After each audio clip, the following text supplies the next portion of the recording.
વાંસદા તાલુકામાંથી પસાર થતા Vapi Shamlaji national highway number 56 પર ભયજનક ખાડાઓનું સામ્રાજ્ય। આવા રસ્તાના કોન્ટ્રાક્ટરને અધિકારી બ્લેકલિસ્ટ કેમ કરતા નથી? વાંસદા ઝુજ ડેમના વધામણા તો થયા, પરંતુ આ રસ્તાના ખાડાના વધામણા કોણ કરશે? રસ્તાના ખાડા ગુજરાતમાં જ નહીં પરંતુ દર વર્ષે આખા દેશમાં પડે છે। દર વર્ષે કરોડોની ગ્રાન્ટ ખાડામાં જાય છે, તો રસ્તાના ખાડાથી લોકોને છુટકારો મળશે ક્યારે?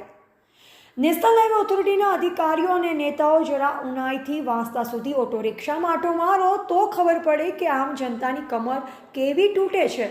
ખાડાથી લોકો થયા પરેશાન, તો પણ તંત્રના પેટનું પાણી હલતું નથી। રસ્તા ગેરંટીવાળા જો બનાવવામાં આવે તો દર વર્ષે કરોડોની સરકારની બચત થાય, તો એ બીજા વિકાસના કામો થઈ શકે।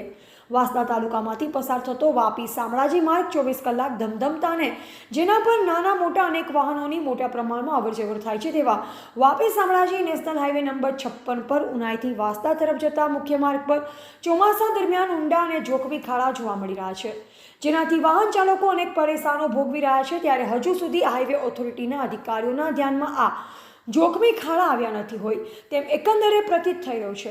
ત્યારે દર વર્ષે આ જગ્યામાં અનેક મસ્ત મોટા ખાડાઓ ચોમાસા દરમિયાન પડી જતા હોય છે, ત્યારે અનેક વાહન ચાલકો આ જગ્યાએ ફંગોળાયા અને ગંભીર ઇજાગ્રસ્ત થવાના કિસ્સાઓ પણ બન્યા। ત્યારે એટલું જ નહીં, વરસાદી માહોલમાં ખાડાઓમાં પાણી ભરાવાના કારણે વાહન ચાલકોને ખાડાઓનો ખ્યાલ આવતો નથી, ત્યારે આ જગ્યાએ અનેક લોકો વાહનો સહિત જોરમાં પટકાવવાના કિસ્સા બન્યા હોવાનું પણ જાણવા મળે છે। ત્યારે પરિસ્થિતિ ગંભીર બનતી હોય છતાં હાઈવે ઓથોરિટી દ્વારા રસ્તાની દુરસ્તી માટે આ જગ્યાએ કોઈ નક્કર કામગીરી કરવામાં આવી ન હોવાનું ચર્ચાયું છે।